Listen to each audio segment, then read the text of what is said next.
ఏలూరు జిల్లా ఏలూరు రాష్ట్రంలో 5 ఏళ్ల వైసీపీ రాక్షస పాలన పోయి కూటమి ఆధ్వర్యంలో రామరాజ్య స్థాపన జరగాలని ప్రతి ఒక్కరూ కోరుకుంటున్నారు. మరి ముఖ్యంగా వ్యాపార వర్గాలు చంద్రబాబు ప్రభుత్వం ఎప్పుడు వస్తుందా అని ఎదురు చూస్తున్నారని ఏలూరు అసెంబ్లీ నియోజకవర్గ టీడీపీ జనసేన బీజేపీ కూటమి ఉమ్మడి అభ్యర్థి బాడేటి చంటి పేర్కొన్నారు. ఎన్నికల ప్రచారంలో భాగంగా ఏలూరు ఒక టౌన్లో పెద్ద వంతెన వద్ద నుండి గురువారం నిర్వహించిన ప్రజా సంకల్ప యాత్రలో ఆయన పాల్గొన్నారు. ప్రతి షాపునకు వెళ్లి వ్యాపారస్తులను ఆప్యాయంగా పలకరించి వారు ఎదుర్కొంటున్న సమస్యలను అడిగి తెలుసుకున్నారు. ఈ సందర్భంగా ప్రతి చోట ఆయనకు వ్యాపారులు బ్రహ్మరథం పట్టారు. భారీగా స్వాగతం పలికారు. తమ మద్దతు పూర్తి స్థాయిలో ఉంటుందని హామీ ఇచ్చారు.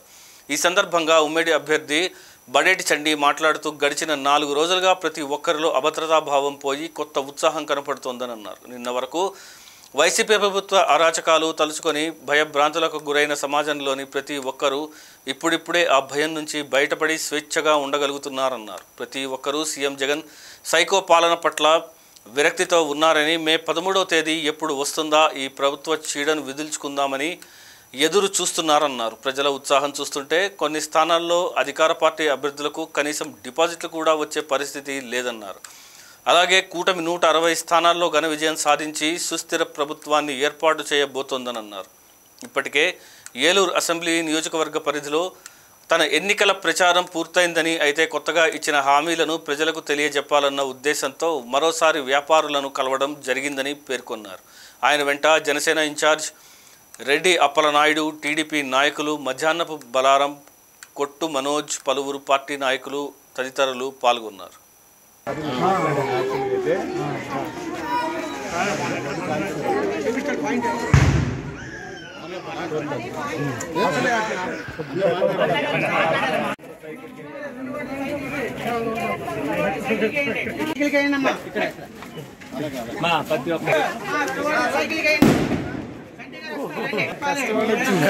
అమ్మా 2 ఓట్లు సైకిల్ కైనమ్మా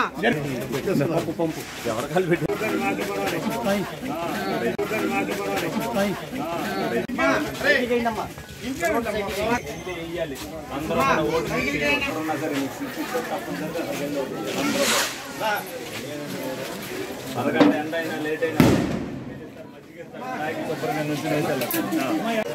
ఓట్లు పడే బాధ్యత మీరు అందరూ చూడాలి. ఆ రోజున ప్రతి ఇంటికి తిరిగి ఓటు వేసారా లేదా అనేది కనుక్కోవాల్సిన బాధ్యత నాకు ఓటు లేదు కదా కూర్చుంటే కాదు. సినిమా టికెట్లకు వచ్చినప్పుడు ఎలాగే సైకిల్ రావాలి.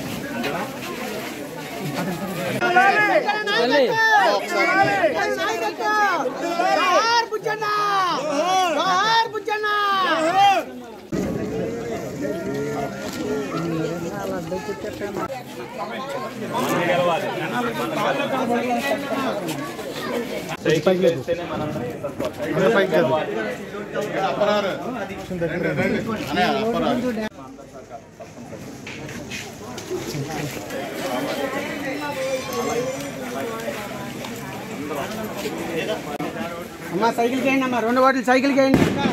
మంచి వాళ్ళు సైకిల్ చేయండి.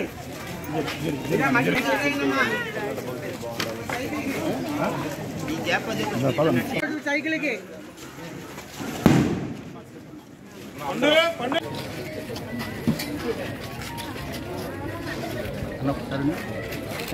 కూడా తెలుగుదేశం పార్టీని గెలిపించాలి. సైకిల్ రావాలి, సంతోషంగా ఉండాలి. ప్రతి ఒక్కరు ఓటేయాలని ఎవరికి వాళ్ళ నిదానం ఇస్తున్నారు. పక్క ఇంటి వాళ్ళకు కూడా మేము చెప్పే ఇస్తానంటున్నారు. ఒక్కొక్కరు 10 ఓట్లు అయితే వాళ్ళల్లో ఉన్న ఆక్రోశం, ఆవేశం బయటకు వచ్చినాయి. 5 సంవత్సరాలుగా ఏదైతే రాక్షస పరిపాలన సాగుతుందో ఈ రాక్షస పరిపాలన సాగనప్పడానికి ఈ 2 రోజులు కూడా వాళ్ళు ఉపయోగించుకుంటారు. తప్పనిసరిగా మళ్ళీ ఇటువంటి రాక్షస పరిపాలన చేస్తే ఆంధ్ర రాష్ట్ర భవిష్యత్తు ఏమవుద్ది అనేది ప్రతి ఒక్కరి మనసులో కూడా ఉంది. ఈ రోజున భయానక వాతావరణంలో ఏదైతే 5 సంవత్సరాలు కూడా పరిపాలన చేశాడో, బానిసత్వంగా ప్రజలు చూశాడో, భయపెడుతూ ఇది రాదు అది రాదు అని చెబుతూ కేసులు పెట్టి అనేక విధాలైన ఇబ్బందులు పెట్టిన జగన్మోహన్ రెడ్డి గారిని ప్రజలు మరి గుణపాఠం ఏ విధంగా చెప్తారనేది మే 13వ తారీఖు తెలుస్తుంది. తప్పనిసరిగా ప్రతి ఒక్కరికి కూడా డిపాజిట్ రాని పరిస్థితిలో ప్రజలందరూ కూడా ఓటేసే విధంగా ఉంది. చాలా నియోజకవర్గాల్లో ఏదైతే మంత్రి పదవులు చేసిన వాళ్ళకి కూడా డిపాజిట్లు రాని పరిస్థితులు ఉన్నాయి.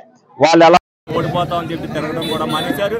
ప్రజలు ప్రజాస్పందన వాళ్ళకి అర్థమైపోయింది. ఇక నాయకులు బయటికి రావట్లా, వాళ్ళు కూడా మీరే గెలుస్తారులేండి ఏం చేస్తామనేది అంటున్నారు. జగన్మోహన్ రెడ్డి గారి పరిపాలన పట్ల విముఖత వహించి ప్రజలు ఏ విధమైతే తిరుగుబాటు చేశారో ఇవాళ కార్యకర్తలు కానీ ప్రజలు కానీ ఎవరో లేకపోతే వాలంటీర్లతో వాళ్ళందరూ కూడా స్లిప్పులు పంచుకుంటున్నారు.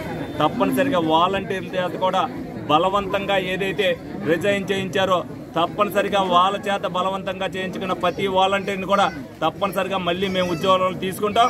మీరు ఇప్పటికైనా తెలుసుకోండి, ప్రజల పక్షాన్ని నిలవండి, తప్పనిసరిగా ప్రజలకు అందుబాటులో ఉండి ప్రజలను న్యాయం పక్కన ఉండమని కోరండి, ప్రజలను మంచి ప్రభుత్వాన్ని ఎన్నుకోమనండి, ప్రజలకి నిబద్ధతగా ఉండే నాయకుడిని ఎన్నుకోమని చెప్పాలని సందర్భంగా వాళ్ళందరినీ కూడా కోరుకోవడం జరుగుతుంది.